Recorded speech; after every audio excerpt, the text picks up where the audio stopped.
Hello potential viewers, welcome to my channel. US President Donald Trump was not very happy with Twitter lately, and it was with very good reason.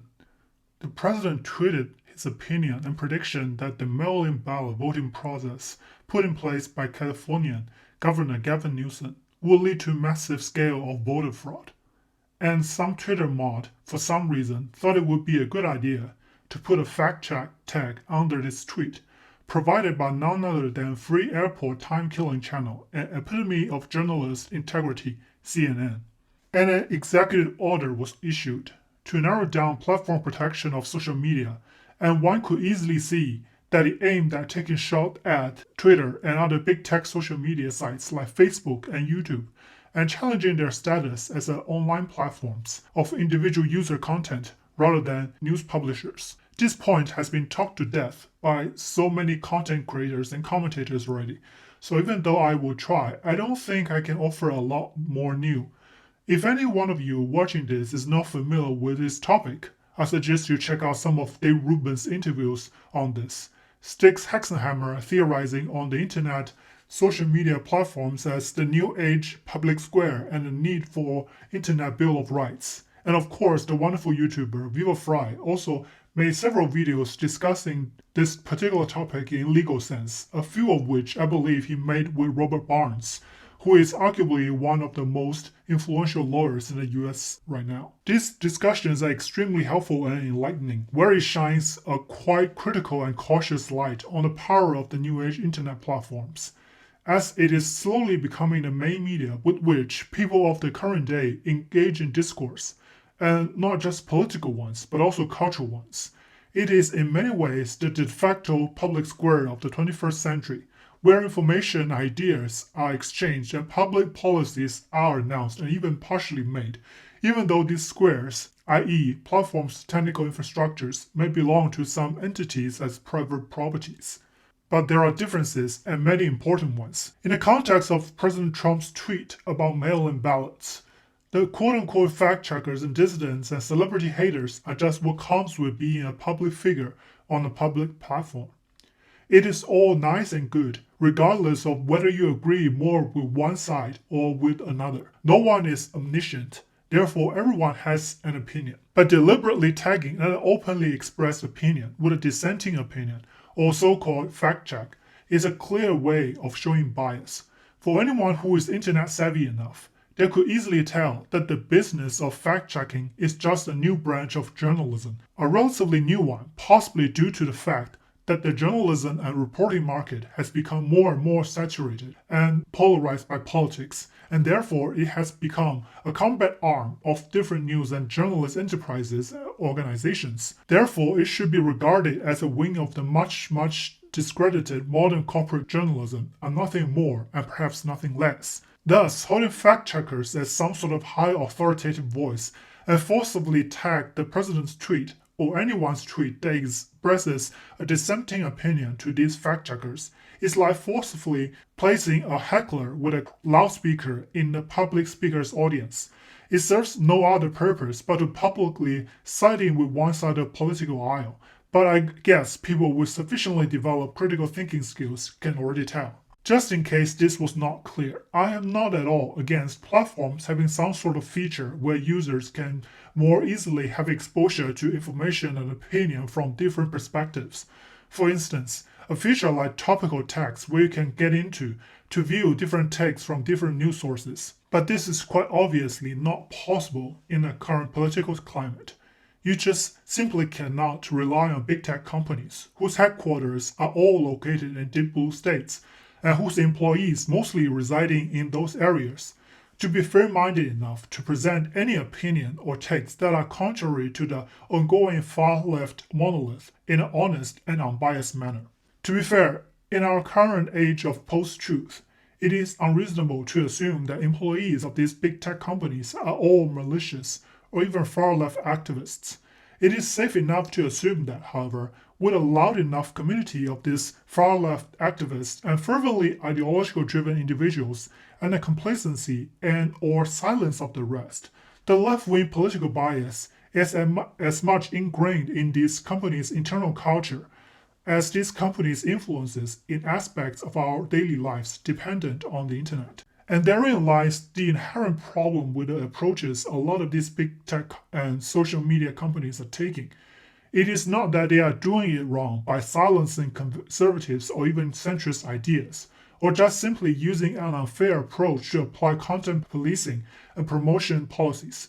It is that they are doing it with any ideological considerations at all. It is one thing that typical speech that is not protected by the First Amendment being moderated, i.e., direct incitement of violence, prosecutable defamations, etc. It is another, however, that more vague, moralistic, and ideological driven principles or quote unquote community guidelines are applied to influence the interaction between different users. Either the interaction is direct through things like direct messages or indirect, like the consumption of each other's online content. This kind of influence, of course, is not limited to run-of-the-mill censorship, shadow banning, and kind of underhanded methods like forcefully tagging President Trump's tweet with fact-checking information provided by overtly biased and antagonistic press. Nor is it limited to the egregious business practices by some infrastructure provider tech companies, like the case with GoDaddy removing the websites of Tommy Robinson. This also includes the selective promotion of quote-unquote authoritative sources and content creators, making them more complicit in spreading propaganda with certain acceptable political leaning, as well as crafting of narratives that are detrimental to a healthy and communicative society. And when authoritative sources of information include some corporations and organizations that have close commercial or ideological ties with the big tech companies themselves, this became a sort of an unholy alliance, very much like an authoritarian propaganda and censorship machine in many non-democratic countries. Another easy example of this, besides having legacy media members as official fact-checkers, will be the controversy sometime back when Wikipedia pretty much take mainstream media's words as truth on internet movements like Gamergate, and privatizing the edit options on pages like cultural Marxism and veganism. And perhaps most importantly and creepily, tracking and profiling their users, exposing their users' personal preferences, political affiliations, personal beliefs, and blind spots, making them more vulnerable against influence campaigns and even allegedly aiding ill-will players of the public arena to engage in dirty politics. Facebook's aid in doxing the maker of the drunken Nancy Pelosi video and the silent tolerance of the left-wing celebrities caused to dox and harm the Covington High School kids comes to mind. And with the vast extent of power the big tech companies have over people's daily lives, the impact of these biased and ideological-driven approaches will be exponentially magnified. The more purist, self-righteous, and zealous the internal forces of these big tech companies are in pushing for their vision of justice and equity, the more impactful these measures will become, and the more it will drive social divide because of it. It is as if the participants of the public square debate are forced to wear specific lenses and hearing devices and are barred from speaking of certain words or even topics. Yes, Mark Zuckerberg opportunistically said that Facebook should not be the operative of truth on Fox as a clear PR bet against Jack Dorsey's Twitter. Yet, it did not erase the fact that Facebook still actively shadow ban non-far left voices, a health activist dogs their target, and is as bad a party to the problem as Twitter. And with the last point I listed earlier, all of these big tech firms more or less engage in the tracking and study of user behavior, and in turn utilizing the understanding of the users to influence them. The typical usage is advertisement, but don't be fooled for a second that this kind of user profile will not be used for political influence. Cambridge Analytica was brought up as a scapegoat because Hillary Clinton's campaign was not savvy enough to do the same. Yet almost no one on the left is concerned about the false flag campaign launched by the high execs in LinkedIn in other elections. Not to mention the online communications between creators and platforms can be used by time-confused politicians to try to entrap content creators into perjury. On April 11th, you appeared on the Ingram Angle on Fox News to discuss this matter. The host, Laura Ingram, asked, did you get contacted by Facebook, and has this been reversed?